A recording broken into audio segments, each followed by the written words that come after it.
Olá, sejam muito bem-vindos ao 10º episódio do nosso podcast Bem Envelhecer Med Senior. Eu sou a Nayara Arpini e esse bate-papo é para te mostrar como é possível envelhecer melhor e com mais saúde. Como eu disse, esse é o 10º episódio, os outros 9 estão disponíveis, você pode assistir em leia.ag/Bem Envelhecer Med Senior ou é só procurar Bem Envelhecer Med Senior no Spotify. Bom, no episódio de hoje a gente vai trazer um tema que provavelmente vai gerar aí um bate-papo, uma discussão muito interessante. A gente vai falar sobre amor e sexo na terceira idade, mas não só sobre o ato sexual, sobre a relação sexual em si, mas também sobre saúde, sobre companheirismo. Para isso, tenho aqui convidados especiais. Deixa eu apresentar primeiro o Maicon, que na verdade não precisa nem ser apresentado, né? Já é de casa, já tá aqui com a gente em outros episódios. Maicon Oliveira, diretor de marketing da Med Senior. Seja bem-vindo mais uma vez. Que bom. Estávamos ansiosos por esse tema. Eu tenho certeza que a audiência vai bombar, porque é uma coisa muito frequente dos nossos clientes, do pessoal aí da terceira idade. Eu acho que tem muita coisa legal pra gente falar aqui hoje, hein? Com certeza, é um tema super interessante que as pessoas têm muita curiosidade e querem muito conversar sobre isso, né, Maicon? Então a gente abriu esse espaço aqui para falar.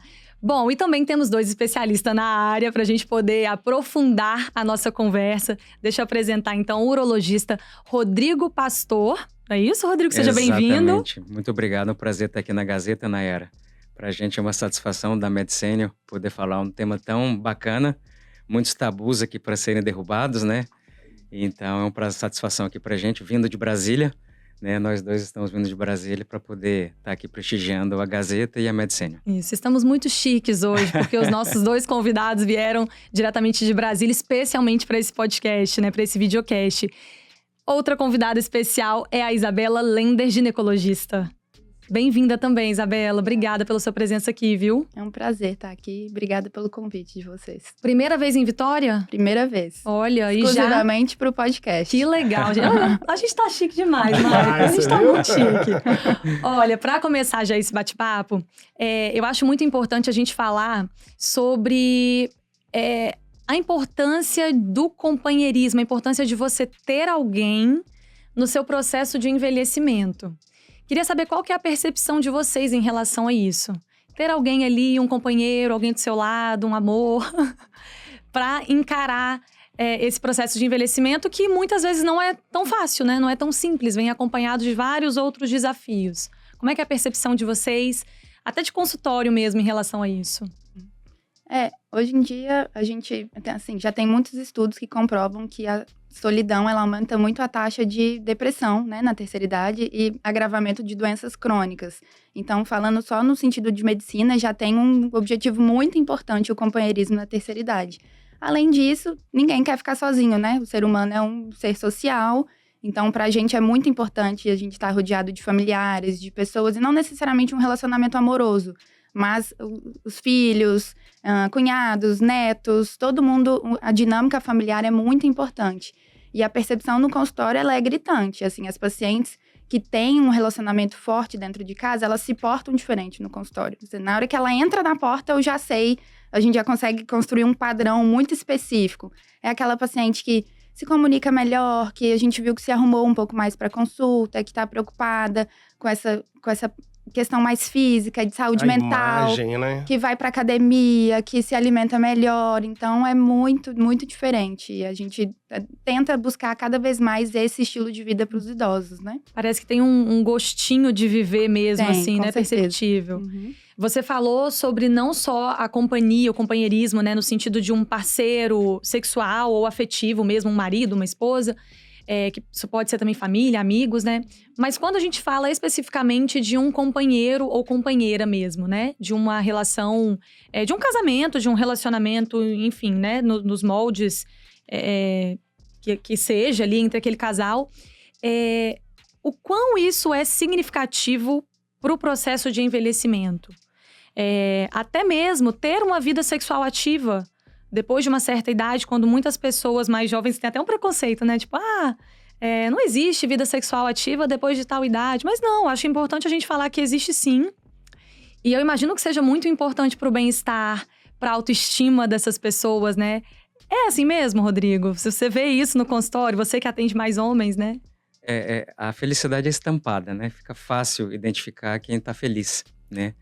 Então, é interessante que a longevidade, ou seja, as pessoas conseguem viver mais e viver com um envelhecimento muito mais saudável quando ela tem essa rede, né? É o que a Isabela estava comentando. Não necessariamente ter, né, um companheiro ou uma companheira, né, do ponto de vista romântico, amoroso ali, para poder fazer essa assistência, né, gerar esse companheirismo para que esse idoso viva melhor.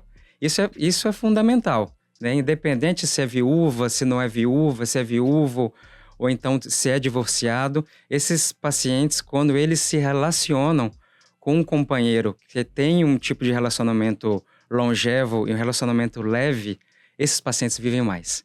É impressionante. E dados cada vez mais robustos, né? Hoje tem aquelas zonas azuis. Sim. Não sei se vocês já tiveram... Falamos sobre isso, né? É um tema do nosso podcast. Exatamente, né? Muito bacana, né? Que foi visitado alguns locais do mundo em que os centenários, ou seja, as pessoas acima de 100 anos, elas eram mais prevalentes, eram mais presentes naquelas regiões. E em todos os locais que foram estudados, essa relação, né, entre amigos, uma rede de apoio, de relacionamento social entre amigos, entre companheiro, entre filhos, entre sociedade organizada, como igrejas, como bailes, como danças, né, as pessoas que têm mais contato, que têm essa rede, né, muito mais desenvolvida, elas vivem muito mais. Isso estava presente em cada zona azul dessa. Desde as Américas até a Ásia, né, a gente tinha muito prevalente, uma característica muito comum, que é esse relacionamento rico, né, entre essas pessoas. E tem algo que fale especificamente sobre sexualidade? Que talvez, por exemplo, nas zonas azuis, tem alguma pesquisa, algum estudo ou algo que dê esse direcionamento de que pessoas que têm a sexualidade mais ativa, mais aflorada, ou que às vezes têm uma autoestima, né, um pouco melhor, isso também ajuda nesse processo de envelhecimento, da pessoa estar mais feliz, da pessoa estar melhor? Como é que a gente pode associar, né, a sexualidade com isso? A sexualidade, ela estaria dentro dos relacionamentos saudáveis, né? A gente tem pouco estudo hoje para esse tema central, né, exclusivo. A sexualidade leva a uma longevidade maior. Isso a gente tem estudos pobres em relação a isso. Agora, a sexualidade bem desenvolvida, clara, transparente, leve, por exemplo, entre o companheiro e a companheira, entre o casal, ele entra nessa questão de você ter um bom relacionamento, uma boa qualidade, ter uma quantidade de relacionamentos interessantes, mas ter qualidade. Porque às vezes você tem muita quantidade de relacionamento, mas uma qualidade muito superficial. Nesse aspecto mais geral, os números que nós temos é de 14% de melhora. Então, assim, faz todo sentido relacionamento, vida sexual ativa. E tem até uma pesquisa interessante americana do Instituto Kinsey. Eles apontaram aí que 60% das mulheres entrevistadas declaram-se sexualmente ativas depois de 60 anos. Então, é um tema que é muito comum, está muito presente no dia a dia e a gente acha que vai ter uma perda. E 68% ainda declaram que gostam tanto disso quanto na juventude. Isso não mudou. Então, relacionamento e vida sexual ativa ali é uma coisa mais comum do que a gente imagina, né? Existe, de fato, como o Rodrigo falou, um tabu de achar que depois dos 60 as pessoas vão perder isso, e não vão, né? Mas eu acho que esse tabu tá até caindo, né? Eu acho que ele era talvez um pouco mais, aparecia com mais força, assim, no passado. Eu acho que hoje em dia isso está sendo muito mais discutido, mais falado. Tem sido um tema mais recorrente. Tem. E aí eu queria até aproveitar a sua presença aqui, Michael. Você que é mais da tecnologia aqui, né? Assim, ajuda a gente nesses pontos, às vezes. Porque, claro, a gente está falando também muito de casais, né? Que são casados há muito tempo, ou que tiveram um relacionamento. E aí tem ali essa vida sexual, tem essa sexualidade na terceira idade. Mas acho que a gente precisa também falar daquelas pessoas que, de alguma forma, buscam um companheiro ou companheira depois dessa idade. Sim. E para isso usam a tecnologia, usam a internet. O ponto é esse, né? Tem uma pesquisa também muito legal, um número interessante. De 9 países pesquisados, os brasileiros são 19% mais frequentes e pesquisam mais sobre dates, sobre relacionamentos na internet do que nesses outros países.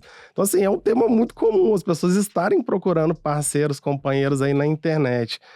E os termos de busca mais acessados são justamente sobre sexo, impotência, sobre como achar um companheiro, relacionamento na terceira idade de forma geral. São temas muito acessados, inclusive nas nossas redes sociais, né? Tem 2 tópicos lá no nosso blog que bombaram de acesso. Um falando sobre namoro na terceira idade, o outro falando sobre sexo. Imagina, são os conteúdos mais acessados pelos nossos clientes aí, porque é um tema que gera muito envolvimento, né? Michael, interessante porque a gente tem algumas oficinas, que a MedSenior tem algumas oficinas específicas para o idoso. E uma delas é a oficina de tecnologia. Sim. Né? A gente ensina ao idoso a acessar o WhatsApp, a pedir um Uber, a dar mais autonomia para o idoso. Tô tentando adivinhar o que você vai falar aqui. Vamos ver se eu tô pensando certo. Você sabe, jornalista é jornalista danado, né? Então, a gente já sabe onde é que a gente vai chegar. Então, Nayara, já teve pacientes que eram viúvos, né? Que começaram a se relacionar após essas oficinas com uma paciente viúva e tivemos casamento. Né? Então, para você ver que esse tema que você abordou agora, que é o relacionamento entre idosos através das mídias sociais, ele tem sido cada vez mais frequente e é muito importante. Só que a gente precisa ter alguns alertas, alguns cuidados para essa idade que são fundamentais. Então, a nossa opinião profissional, né, é fundamental, é um tema que é muito importante, precisa ser desenvolvido, que é a sexualidade entre os idosos através de mídias sociais, através do WhatsApp, através de Instagram.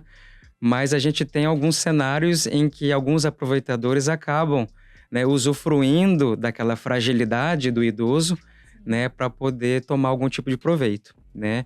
E aí a orientação muito, então assim, continuem, isso é muito saudável, isso dá longevidade ao idoso, mas algumas características são importantes a gente documentar, que é, por exemplo, eles começam a trocar algumas mensagens e de imediato tenta-se um encontro presencial, né? E esse encontro presencial, ele muitas vezes precisa ser olhado com bastante, um olhar com cautela, né? Então, a orientação é sempre tentar fazer uma videochamada. Então, dessas transações aí de mensagens, a coisa evoluiu para uma videochamada, por exemplo. Ou marcar no local público, marcar no né? local público de grande circulação, com alguém da família podendo estar presente ou sabendo que aquele encontro, né, ele foi marcado, né? Então, evitar trocar dados, né? Sim, passar nome completo, dados sensíveis de endereço. Então, é muito importante isso, mas ele precisa ser trabalhado de uma forma diferente quando comparado, por exemplo, a pessoas mais jovens.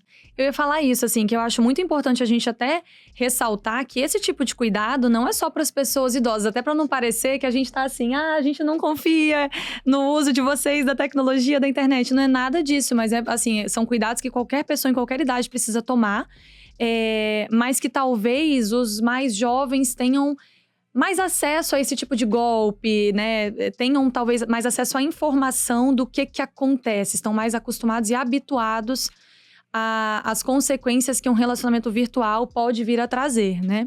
Mas eu acho importante a gente ressaltar e dar essas orientações aqui para que não aconteça nenhum problema. A gente não quer que isso aconteça com ninguém, né?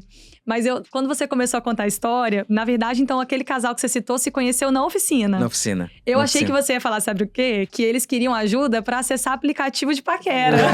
Mas tem que a também, oficina era para aprender a acessar aplicativo de paquera. Não, a gente tem só mesmo para poder dar autonomia ao idoso. Mas quem tem autonomia... Era, né? Eles acabaram se encontrando lá e não precisaram. As redes sociais, de forma geral, das primeiras pesquisas que a gente fez na MedSenior até hoje, cresceram absurdamente, assim, né? Hoje, por exemplo, o uso de WhatsApp a partir de 60 anos é quase 100%, é 97%. Né? Aplicativos aí de interação social como Instagram, Facebook, saíram de 15, 20 para 60, 80% de utilização. É muita coisa, cada vez mais conectados, pensando em relacionamento. Então, acho que é muito legal esse alerta do Rodrigo aí também com a segurança, né? E o que eu ia dizer também, a gente fala muito da questão do relacionamento em si, mas eu acho que, assim, até antes do relacionamento, do namoro ou da relação sexual em si, vem a questão de você se arrumar, paquerar. Falei também de autoestima. E o quanto isso é bom pra saúde, né? Eu imagino que uma pessoa que tá ali, talvez querendo conquistar alguém ou se sentindo bem o suficiente para encontrar um novo amor ou simplesmente para encontrar um relacionamento casual, para se divertir, para sair, para dançar. Isso também deve fazer uma baita diferença na saúde dessa pessoa, né? Só o fato dela olhar pro espelho e se sentir bem. E eu acho que a vaidade, ela vem muito com essa coisa de querer conquistar alguém, querer um novo relacionamento. Tá tudo interligado, né? O cuidado com a física, ela tá completamente relacionado com o sintoma de depressão. Então, tem até uns questionários quando a gente está investigando depressão nos pacientes, que o cuidado pessoal, com cabelo, com roupa, como que a pessoa está se portando, é um dos sinais clínicos de depressão, entendeu? Então, eu acho que a gente olhando, a gente pode olhar, por exemplo, eu quero conhecer uma pessoa e eu vou me arrumar, mas não, é o oposto. Se ela tá se arrumando, é porque ela já tá mais disposta e mais aberta a esses engajamentos sociais, entendeu? Não sei se fez muito sentido. Não, faz todo sentido.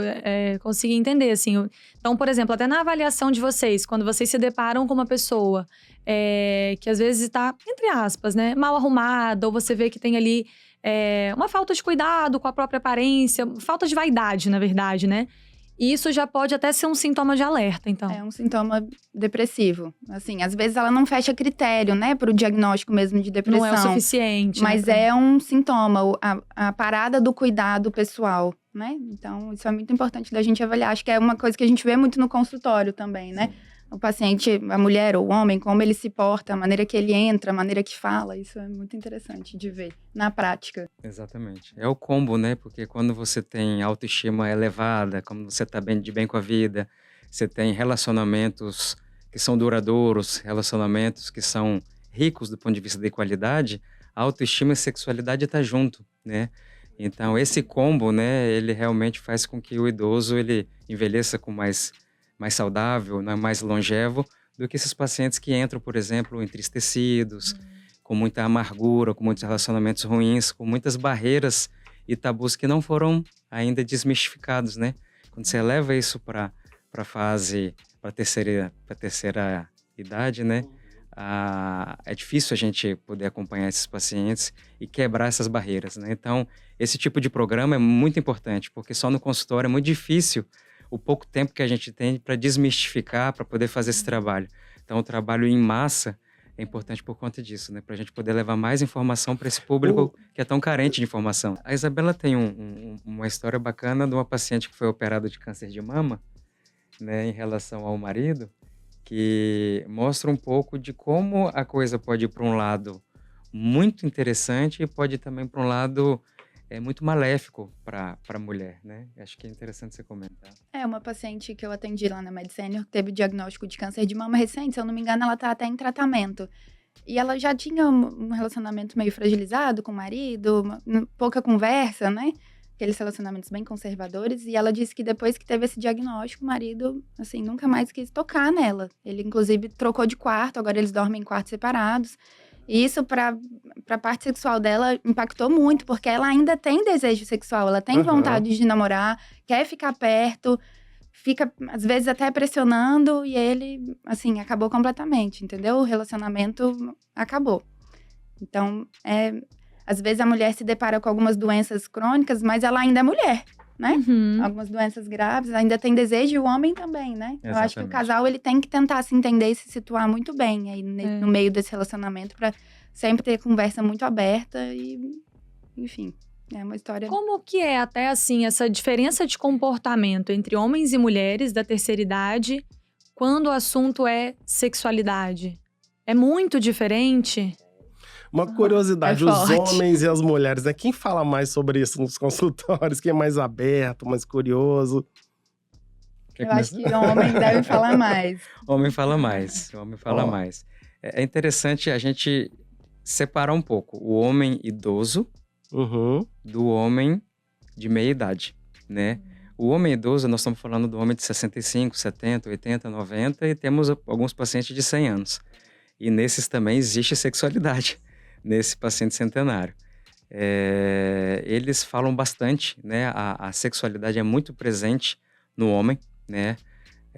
O homem, eu acho que ele é sexualizado desde muito Sim, pequeno, né? sim. Do pai, às vezes, incentivá-lo, tudo, ao contrário da mulher, né? Que pelo contrário, né? A Mais mulher é um pouco mais reprimida, né? reprimida, né? E aí ela chega na fase adulta com muito mais tabus, né? Então, para falar, o homem realmente ele fala disparadamente mais do que a mulher em relação à atividade sexual, à sexualidade.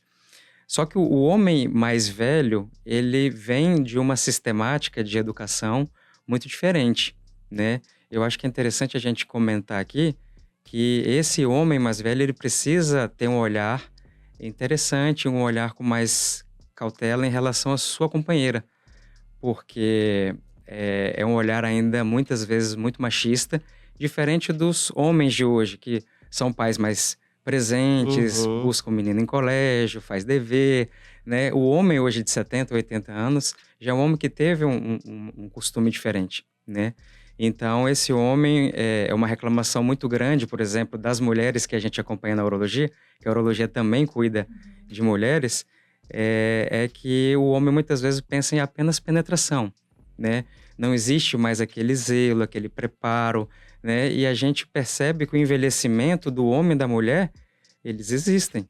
Então, a relação sexual hoje de 20 anos não é a mesma com 70, né?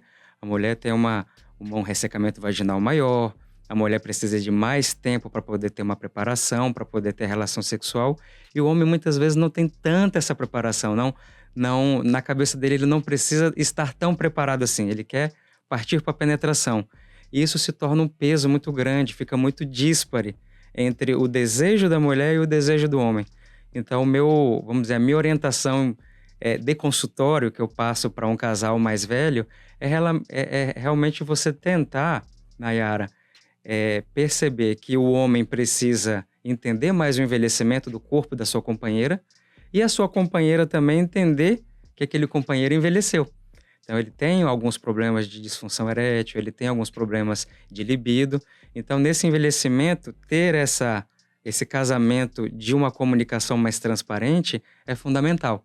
Então, tem sim uma diferença muito grande entre homem e mulher na questão de sexualidade, no idoso. E as mulheres são um pouquinho mais retraídas nesse sentido mesmo, né? Vocês acham que tem acontecido algum tipo de mudança, assim, de uns tempos para cá, elas têm ficado um pouco mais à vontade para fazer perguntas ou para falar sobre a vida sexual? Ou isso ainda continua sendo um assunto, às vezes, meio delicado de tocar para essas pessoas que têm 60, 70, 80 anos, que são de uma outra geração? No consultório da MedSenior, eu sinto que elas ainda têm um pouco de dificuldade de abordar isso, mas eu sempre tento trazer esse assunto na consulta, de uma maneira muito leve, às vezes até extrapolo um pouco para testar até onde que a paciente vai com aquele determinado assunto, e na grande maioria das vezes elas saem super confortáveis, tipo, doutora, a consulta foi maravilhosa, porque ela nunca falou sobre aquilo com ninguém, entendeu? E eu acho que é muito importante. Às vezes, ela não tem nem a percepção da melhor amiga. A vizinha dela, ela não sabe como que é. Ela acha que aquilo só tá acontecendo com ela, entendeu? Então, a mulher, depois da menopausa, ela vira outra mulher. Fisiologicamente falando, se a mulher não consegue mais engravidar, ela não tem mais aquela produção hormonal igual durante a vida menstrual. Então, o interesse sexual ele vai diminuir muito, né? Mas se a gente for levar em consideração o interesse sexual só no hormônio, mulheres na pré-menopausa não são para ter problemas sexuais. Todo mundo ia estar sem problema nenhum no consultório, né? As mulheres ali abaixo de 50, 40 anos. Então, sexualidade não é só hormônio. Eu acho que é relacionamento, entendeu? É a mulher que está bem estabelecida dentro de casa, o marido que é companheiro, os filhos que não sobrecarregam a mãe com o cuidado dos netos, é aquela mulher que ainda trabalha, que ela ainda é ativa na sociedade, que tem amigas, que vai no forró, que vai no samba, que vai na igreja, que vai no cinema. Então, isso é muito mais importante, na minha opinião, dentro do consultório, do que o fator hormonal em si, entendeu? Porque o hormônio ele vai diminuir na mulher da mesma maneira que ele vai diminuir no homem, né? Então, acho que essa é a questão mais importante. E é muito tabu. As mulheres dificilmente conversam sobre isso. No consultório, a gente tem que trazer esse assunto. E na maior parte das vezes, na experiência pessoal que eu tenho, ainda são relacionamentos muito machistas. Então, vem de uma casa em que o homem não conversa, que é só penetração, entendeu? Às vezes a mulher nunca teve um orgasmo. Então, assim, é diferente, é difícil até da gente tentar se conectar com essa paciente, né? Mas tem saída, entendeu? Acho que isso é o mais importante aqui pra gente. E como falta diálogo e conversa, às vezes, sobre esse assunto entre o próprio casal e da mulher ou do homem, né? Com outras mulheres e com outros homens, talvez falta até referência. Com certeza. Né, da mulher entender, mas é normal isso que eu tô sentindo? Ou eu devo procurar uma ajuda? Ou eu devo sentar e tentar conversar, né, com o meu companheiro para entender o que tá acontecendo? Eu vejo muito isso. Como sempre houve muito esse tabu e essa certa repressão de se falar sobre esse assunto lá no passado, as mulheres perderam um pouco essa referência. Não tem o hábito que nós hoje em dia temos. Eu sento com uma amiga e vou conversar sobre isso, e vou tirar dúvida, e vou contar algo que aconteceu. Com você é assim também, então né? a gente troca a experiência e fica mais fácil de entender como as coisas são. Hoje em dia a gente tem acesso à internet, vários conteúdos, enfim, coisas que talvez essas mulheres não tinham, né? Por isso que talvez seja tão importante também a gente trazer isso aqui no momento em que elas vão se sentir à vontade para ouvir e para perceber que não só elas passam por todas elas várias coisas. Todas as mulheres. Você falou da menopausa. Qual que é o impacto da menopausa na sexualidade? Então, acho que é essa questão mais hormonal mesmo. Depois da menopausa, a produção hormonal da mulher, fisiológica, do corpo dela, ele diminui de maneira muito importante. Então, se a gente for considerar só a parte hormonal, ela vai impactar no sexual, dentro de casa também. Mas em que sentido? Diminui a libido, diminui a lubrificação? Diminui libido, diminui lubrificação vaginal. Então, o sexo se torna mais doloroso, se torna um processo mais longo, às vezes que o parceiro tem que estimular um pouco mais, ele já não tá tão interessado assim, porque ele quer ir direto ao ponto. Mas principalmente libido, né, interesse sexual e ressecamento vaginal, são os principais. Ou seja, a menopausa não é um problema só das mulheres nesse sentido, né? Os homens também têm que estar ali, os companheiros percebendo esses sintomas, até para de alguma forma ajudar a entender, tá ali junto, passando por esse processo. Apoiar, ser paciente, Exatamente. construir junto, né? Afinal de contas, estão envelhecendo juntos, né? Então, estão passando por esses desafios juntos, cada um à sua maneira. Outro assunto que a gente queria trazer também é essa questão da reposição hormonal, que você citou também. Reposição hormonal, de fato, é indicado para essa idade? Dentro da menopausa, a mulher um universo, né? Então, tem mulheres que vão ter muitos sintomas, tem outras pacientes que não vão ter sintoma absolutamente nenhum. Tem algumas pacientes que o sintoma mais proeminente vai ser o fogacho, que é o calor, irritabilidade, insônia. Então, você percebe que os relacionamentos dentro de casa, interpessoais, começam a ficar mais pesados para ela. E tem as queixas sexuais. Então, a gente sempre vai guiar o tratamento muito por sintoma. Tem mulher que não sente nada, a gente só vai acompanhar. Entendeu? Tem mulher que sente tudo e essas pacientes, elas têm indicação de terapia de reposição hormonal. Tem o que a gente chama de janela de oportunidade, que normalmente são nos 10 primeiros anos da menopausa ou no máximo até os 60 anos. Passou daquele limite, a gente não vai proibir completamente, né? Ali não é polícia e ladrão e você tá proibido de fazer isso, não. Mas sempre sabendo dos riscos, né? Os principais, que são câncer de mama, risco de trombose, os riscos cardiovasculares, às vezes uma mulher que tem uma pressão alta descompensada ou uma diabetes. Então, tudo isso tem que ser avaliado em consultório. E o fato de ela ter essas condições não significa que ela não vá ter uma qualidade de vida se ela tiver uma contraindicação, né? A gente tem segunda linha de tratamento, terceira linha. E, geralmente, os sintomas vaginais são os mais proeminentes à medida que a idade vai passando. Então, ali com 60, 65, 70, ela não tem mais a queixa do calor, da irritabilidade, é o ressecamento vaginal. A gente tem tratamento vaginal de reposição hormonal, entendeu? Que ele é muito seguro. Praticamente a única contraindicação é o câncer de mama. É a paciente que a gente não vai fazer a reposição vaginal de hormônio. E às vezes só de colocar um hormônio vaginal já muda a vida dela. E um lubrificante na hora da relação sexual. A gente percebe que à medida que a idade vai passando e a mulher vai envelhecendo, ali com 60, 70 anos, o sintoma que predomina é o ressecamento vaginal. E que é esse sintoma que impede ela de ter uma vida sexual prazerosa, né, na terceira idade. E a gente tem solução para essas pacientes, que é a terapia de reposição hormonal vaginal, na verdade. Ou um comprimido, ou um creme vaginal que vai melhorar muito a qualidade do sexo e até tem pacientes que nem têm vida sexual ativa, mas às vezes infecção urinária de repetição, pelo ressecamento muito intenso, às vezes passa papel higiênico e sangra, tá machucando.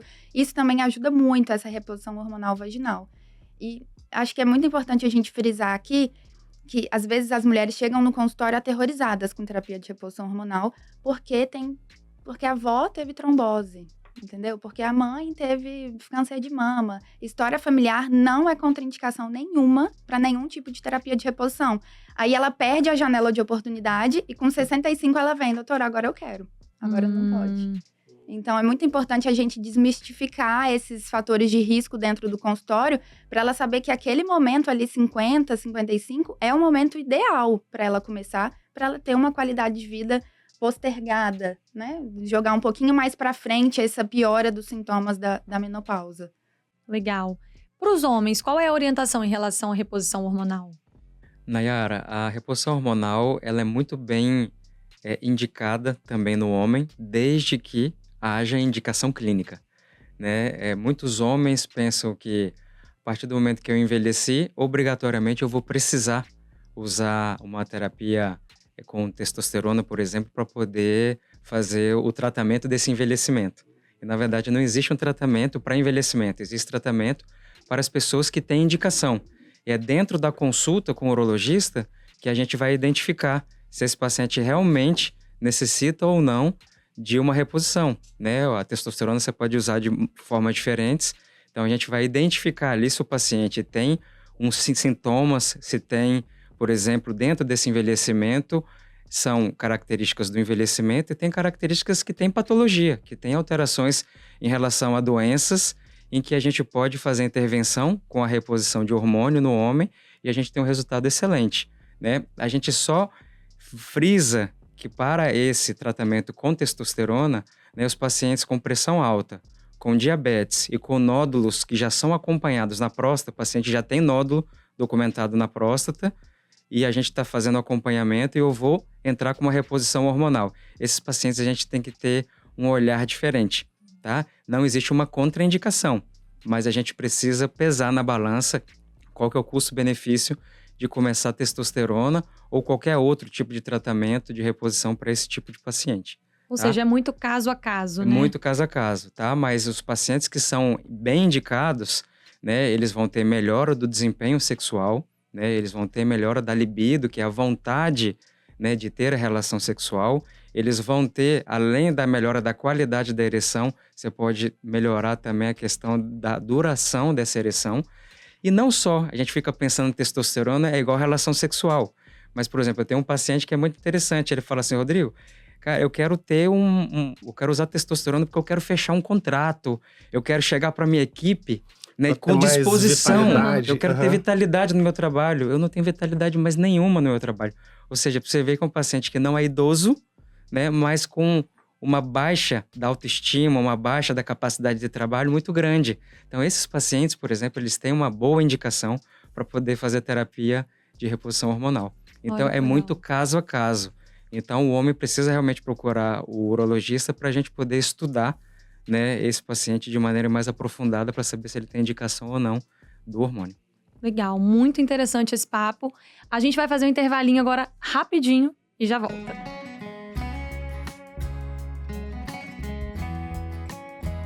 Estamos de volta e agora eu quero saber o seguinte: existe muito automedicação nessa questão da sexualidade? Muitos pacientes que procuram vocês, talvez já tendo procurado algum remédio antes mesmo de uma consulta, antes mesmo de procurar um especialista para saber se é o caso de tomar um medicamento ou não? Existe bastante, né? A automedicação no Brasil, ela é enorme, né?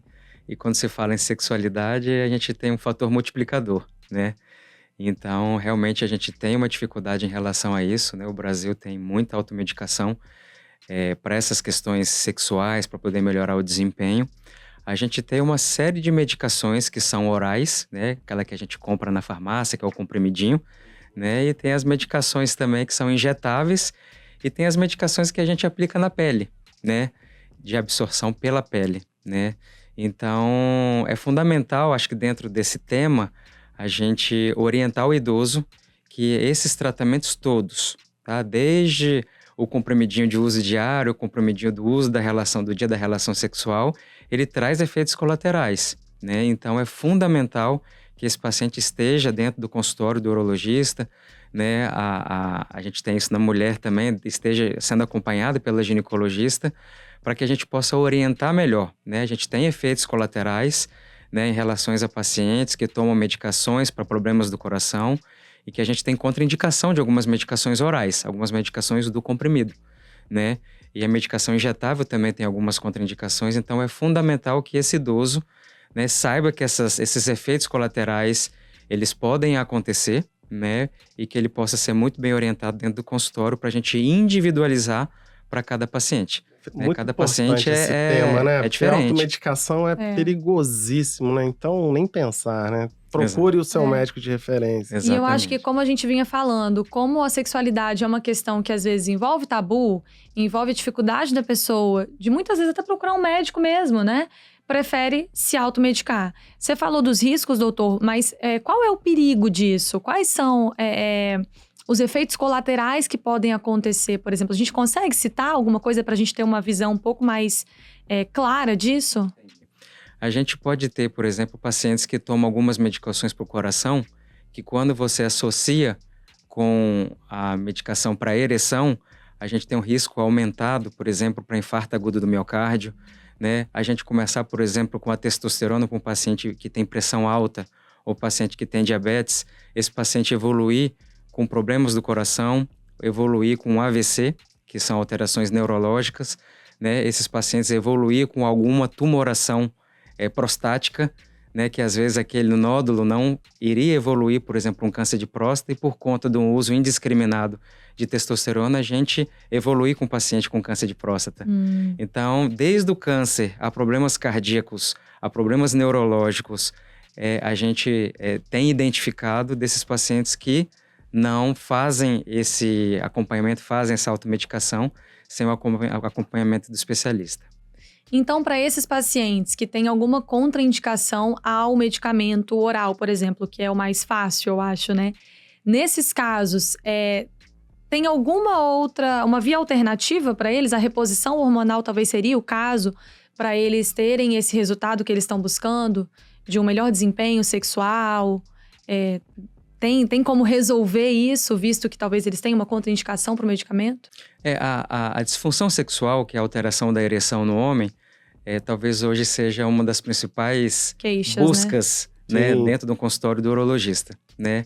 Os homens, eles buscam muito desempenho sexual melhor, né? Eu acho que é um pouco da filosofia que a gente vive, que hoje as pessoas não podem envelhecer, né? E as pessoas envelhecem, né? Dentro desse envelhecimento, a gente vem com uma série de alterações de mobilidade, intelectuais, né? Incluindo sexuais, né? Então, a gente tem tratamento para todo tipo de paciente.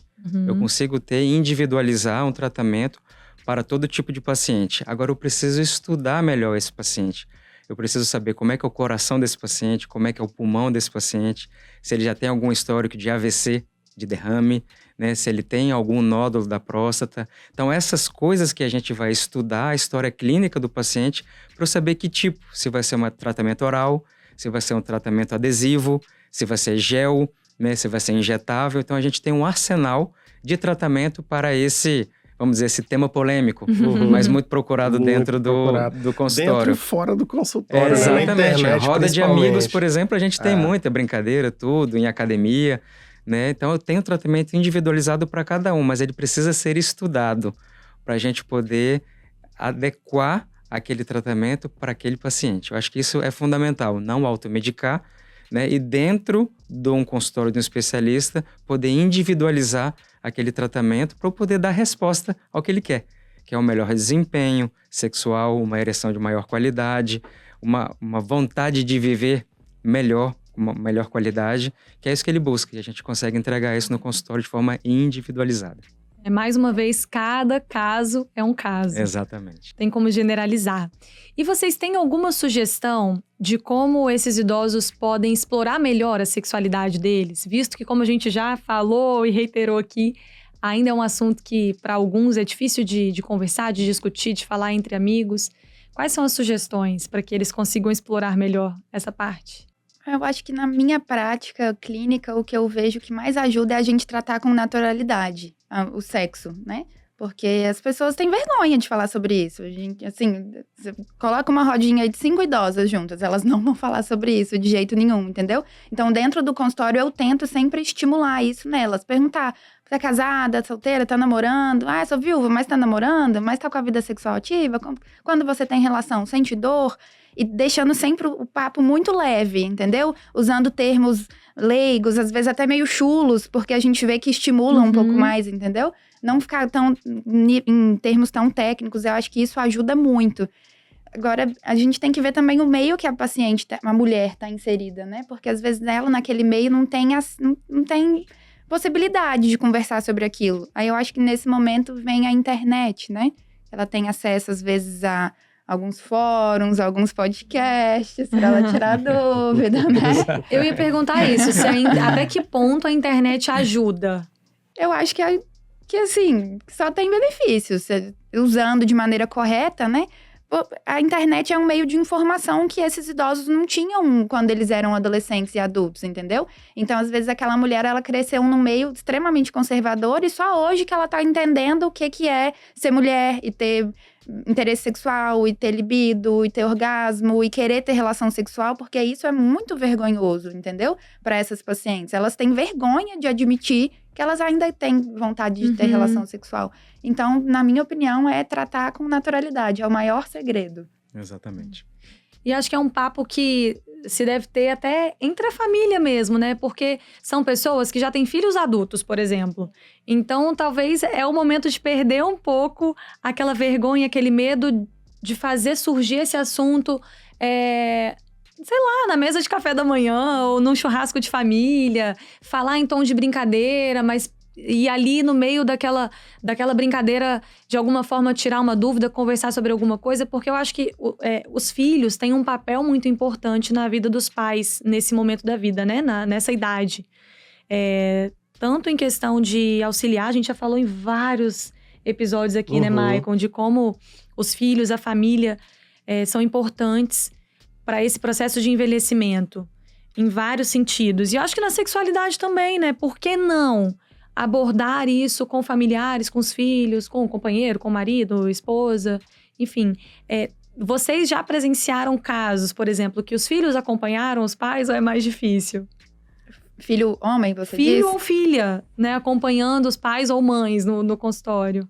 Normalmente a mulher vai mais acompanhada. Eu não sei o homem como que é no consultório da Uro. O homem, ele normalmente vai ou com a companheira ou ele prefere ficar só.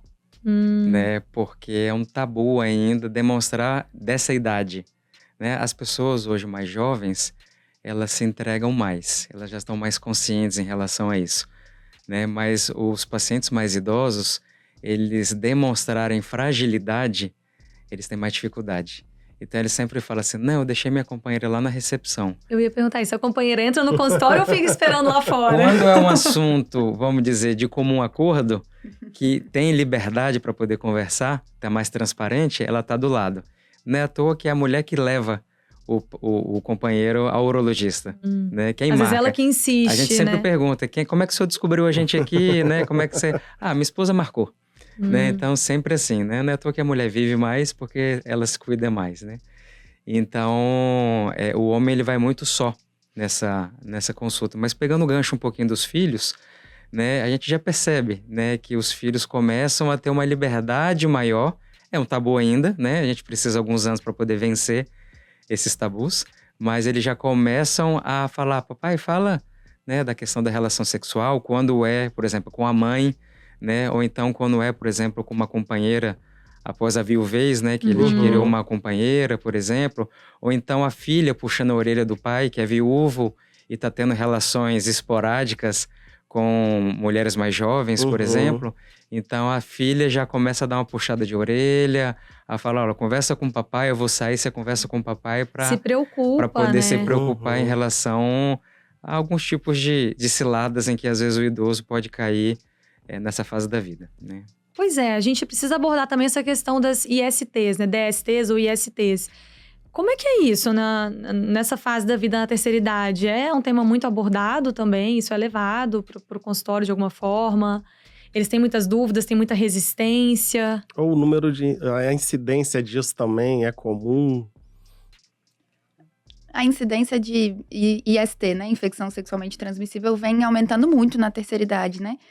E especificamente lidando com mulheres, a gente percebe que desde ali o início da adolescência, a vida adulta, os pais, sempre a maior preocupação dentro de casa é a mulher não pode engravidar de jeito nenhum. Então, neste momento, a camisinha, ela é importante, ela é imprescindível. Então, a mulher já coloca dentro dela que entrou na menopausa, não engravido mais, não preciso mais de camisinha, entendeu? Hoje, dentro do consultório ginecológico, a gente coloca a camisinha como segunda, terceira, quarta linha de prevenção de gestação, porque a gente tem anticoncepcional oral, injeção, adesivo, enfim, tem diversas linhas de prevenção. E a camisinha fica muito para gravidez. Então, entrou na menopausa, não usa mais camisinha. E é algo que a gente tem que reforçar muito dentro do consultório, porque... E acho que tem muito tabu também na sociedade que ST a gente só pega fora de casa. Ou não, jovem também, né? às vezes fora de casa, em lugar, sei lá, contaminado. Enfim, as pessoas vão criando, né, histórias na cabeça. Doutor, eu sentei numa privada, você acha que foi isso que me fez pegar essa infecção? Não, numa privada não transmite, entendeu? Então tem sempre que se cuidar. Usar a camisinha em todas as relações sexuais. O risco não é de gravidez, mas tem risco de infecção. Nessa idade também. No caso do homem, é assustador, né? A quantidade de infecção transmitida durante a relação sexual, né? Para o homem. Essa idade, né, do homem é uma idade em que eles não foram capacitados a usar a camisinha, né? Então, a educação sexual na adolescência talvez não existiu, né? A educação sexual na adolescência e na fase de juventude deles não existiu. Não existia essa comunicação. Então, é fundamental a gente, voltando um pouquinho na questão dos filhos e na questão das infecções sexualmente transmissíveis, é ter informação. A informação é fundamental. Se eu tenho uma linha de comunicação entre filhos e pais, para eu poder abordar sobre esse tema de sexualidade, falando de camisinha, falando de relacionamento estável, falando de não promiscuidade por conta que a gente tem hoje a promiscuidade em relação à idade por conta dos aplicativos, né? Então isso tudo tem que estar conversado. A gente conversa sobre o que comeu ontem, a gente conversa o que fez a um clube, a gente conversa quais são as atividades físicas que a gente fez durante a semana. Por que não conversar sobre sexualidade? Como está a sua relação sexual, pai?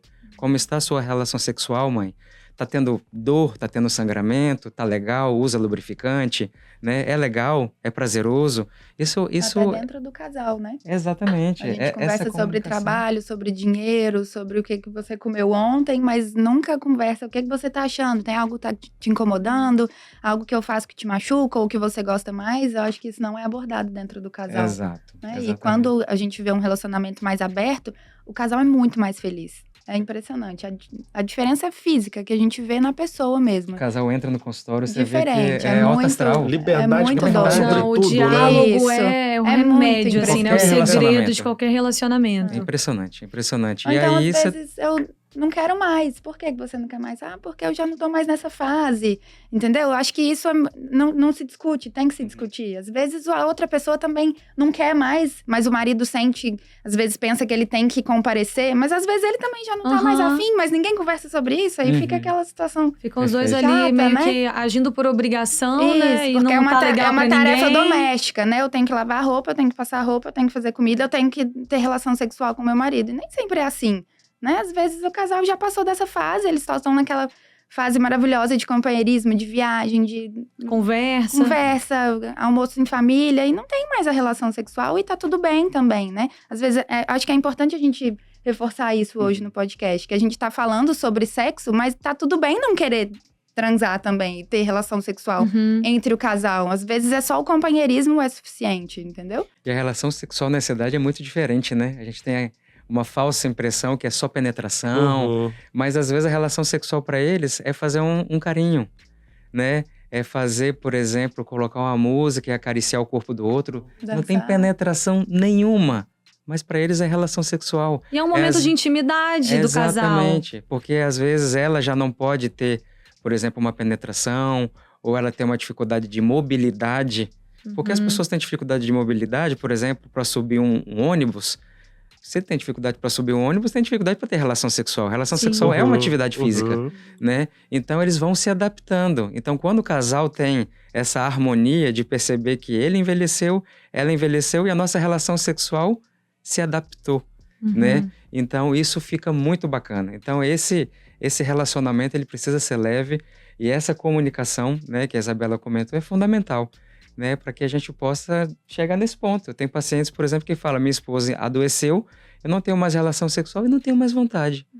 Então, para ele, parece que aquele fardo... Tá tudo bem. Tá tudo bem, tá tudo bem para ele. Tira um peso, dele. Muito doido. É muito interessante isso, né? Muito Maluco, legal, né? até a sua percepção, essa questão de a relação sexual se adaptou. Exato. Porque eu acho que ainda hoje a gente tem muito essa visão, pro homem principalmente, é como se fosse uma obrigação, o homem tem que comparecer, né? O homem tem que estar ali. E a mulher também, principalmente lá no passado, né? Aqueles casamentos que aconteciam mais no passado, de não, a mulher tem que, de certa forma, servir ao homem, tem que estar disposta, não pode negar. Então é essa questão mesmo, parece que os dois estão ali até por uma obrigação e às vezes não estão felizes, não é aquilo que eles querem. Então, que legal isso, vamos adaptar a nossa relação sexual, né? Vamos descobrir uma nova forma de ter intimidade, descobrir uma nova forma de fazer carinho, de estar junto. Porque no final das contas é isso, né? São os dois ali se resolvendo da maneira como é melhor pra eles e sendo feliz. Companheirismo, né? Pra bem envelhecer. Mais um papo enriquecedor, mais um episódio que vai bombar, né, Maicon? Acho que vai, hein? Bom demais. Um assunto muito interessante, muito importante. Espero que as pessoas tenham gostado de ouvir a gente, de ter todos esses conselhos de vocês, principalmente, ter usufruído, né, do conhecimento de vocês. Então, muito obrigada, doutora Isabela. Muito obrigada, doutor Rodrigo, viu? Foi super legal ter vocês aqui com a gente. Pra gente é um prazer estar aqui. Obrigado pelo convite, né? Obrigado, Maicon. Obrigado, Nay. Satisfação estar aqui na Gazeta, representando a Medsenior. E para saber mais sobre o nosso podcast Bem Envelhecer Medsenior, acesse medsenior.com.br/bem envelhecer ou aponte a câmera do seu celular para esse QR Code que está aparecendo aí no cantinho da sua tela. E até o próximo episódio. Tchau, tchau!